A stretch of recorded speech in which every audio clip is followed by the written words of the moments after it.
Welcome to the Deep Dive. Great to be here. This week, you shared a ton of sources with us about, well, one of the most consuming and, let's be honest, exhausting parts of early parenthood. Sleep, or the lack of it. Exactly. But we're not just looking at techniques today. We're going deep on how to build the perfect, peaceful environment, the sanctuary where that sleep actually happens. And that's the key distinction, right?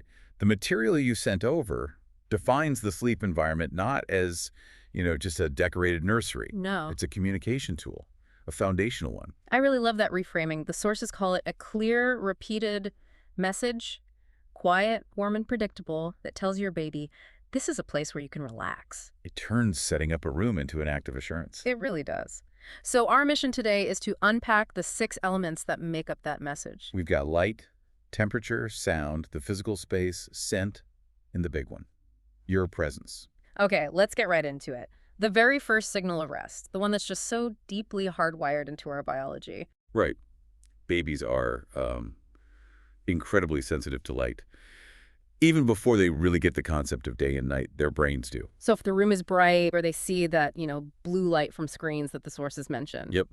Their central nervous system basically gets a signal that says, stay awake, stay active. That makes total sense. It's like their body thinks it's still daytime. But what's the actual mechanism there? What is that bright light disrupting? It all comes down to melatonin. The sleep hormone. Exactly. The whole biological process is that when you soften the light, the body starts to release melatonin, which is what prepares us for sleep. It's the body's clock. But blue light, it suppresses that release much more than other colors. So if that hormone doesn't get released, the brain just can't shift into that restful state. It can't. The transition is blocked. So practically, what does that look like, say, for the last half hour before bedtime? The sources are very clear on this. You want warm, dim lighting. Think reds, oranges, yellows. Kind of like a fire or candlelight. Precisely. And it doesn't have to be some complex system.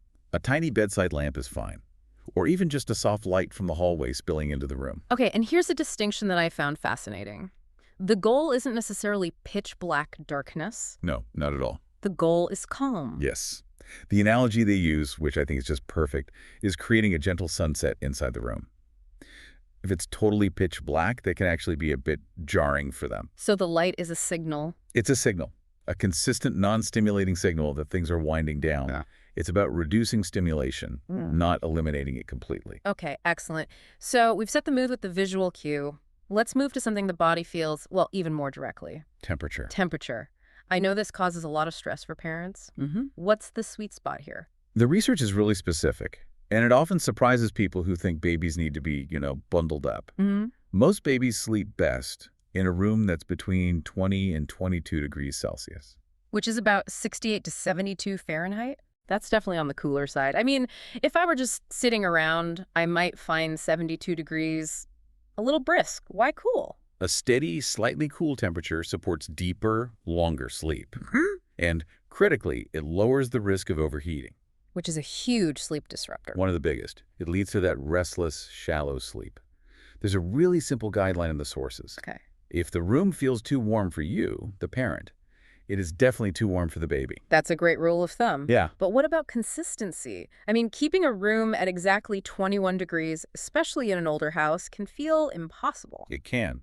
And that's where the focus shifts to what you can control. The solution is layers, wearable layers. So sleep sacks and pajamas. Exactly. Since we have to keep the crib clear of any loose blankets for safety, you manage their temperature with breathable sleep sacks. You have so much more control over their attire than you do over the thermostat for the whole house. Right. It all comes back to a simple idea.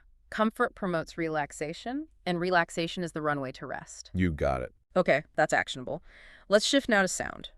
One line from the sources really stood out to me here. It said that complete silence can be unpredictable. Yeah, this is a classic assumption that the research really pushes back on. We think total quiet is the goal. We do. But the risk with total silence is that any sudden noise, a car door outside, someone closing a door down the hall, becomes incredibly shocking. It's the contrast. It's the contrast. The jarring shift from zero sound to a sudden noise is what wakes them up. So the goal is consistency over silence, which of course leads us to white noise machines. My first thought, and I'm sure a lot of our listeners are thinking this, is, am I just creating a dependency? It's a valid question. Huh? The sources address this by reframing its purpose. A white noise machine isn't supposed to be a permanent crutch. It's a tool Tool for what? for creating a steady soundscape. Its job is to mask those jarring external noises. It's like an auditory blanket. I like that auditory blanket. But the guidelines are critical here. The sound has to be constant and low, never loud, never stimulating. It needs to blend into the background. A steady hum, not a performance. Exactly. And if you prefer music, the same rules apply. Slow, repetitive, very soothing. And the why behind all this. It helps the baby's nervous system settle. It actually sort of mimics the constant, gentle sounds they heard in the womb, and that creates this immediate sense of safety. Okay, so we've dialed in the atmosphere, light, temperature, sound. Let's talk about the actual real estate, the sleep space itself, the crib or the bassinet. What makes that space signal rest? This is all about simplicity and safety, of course. The space needs to feel clear and uncluttered, Why uncluttered? because simplicity is inherently calming to a developing brain. We are talking only the essentials: a firm mattress and a tightly fitted sheet. That's it. And the list of things to exclude is just as important. Just as important. The source basically says zero tolerance for loose items. No loose blankets, no pillows, no bumpers. No toys. Nothing. This clear environment is deeply grounding. The baby feels contained and secure, not distracted by shifting things around them. The analogy they used was a soft nest. A soft nest where nothing gets in the way of the rhythm of sleep.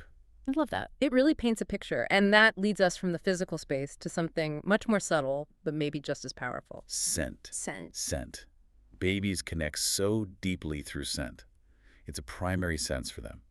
And familiarity brings instant calm. So what's the takeaway here? Special lavender sprays? Absolutely not.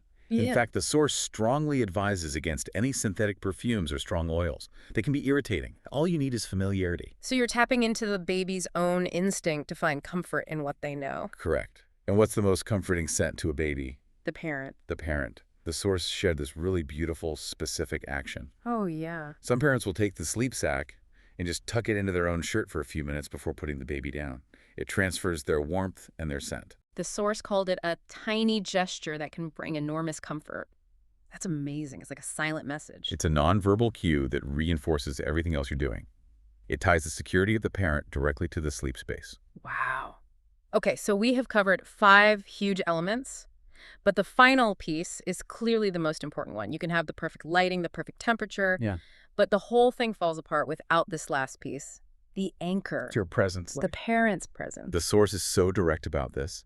It says the environment cannot replace what truly matters, which is you, the caregiver. It identifies your voice, your breathing, your calm energy as the key components.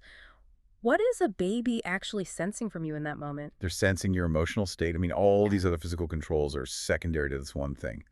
When your baby feels that you're genuinely calm, not rushed, not anxious, just regulated, they feel safe. So when they hear your soft voice or feel your steady breathing, Their own nervous system responds. It relaxes. You are the one who synthesizes all the other cues and makes them meaningful. you are the still point in the room. Exactly. The source calls the parent the anchor, the still point in the room.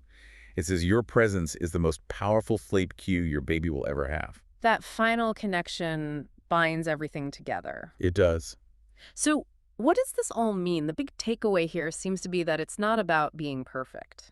No, not at all. It's about being consistent. Right. By being consistent with the light, the sound, the temperature, the simplicity, that scent, and above all, your own calm presence. You're crafting this powerful system. The sources call it a quiet, loving, and deeply meaningful action. And that consistency builds trust. It builds trust faster than any single technique ever could. The baby learns to respond to these cues. They learn the sequence leads to safety and rest. It stops being a struggle and becomes a ritual. A ritual of connection. That's a great way to put it. And that brings us to the final thought we want to leave you with today. You now have these 6 layers, these 6 cues: light, temperature, sound, space, scent, and your own vital presence. Right. We know the physical environment needs to be just so. But ask yourself this. How closely must those technical cues, the controlled light, the precise temperature, align with the emotional environment? Your calm, regulated presence. Exactly. How closely do they need to align to successfully build that sense of trust? Because if your physical setup is perfect, but you're stressed, the message fails. If you're calm but the room is bright and noisy, the message gets confused. So the question to reflect on is this. Which specific cue, physical or emotional, will you prioritize strengthening today to make that quiet, loving message of safety absolutely undeniable? We hope this deep dive helps you craft that perfect, predictable sanctuary for your little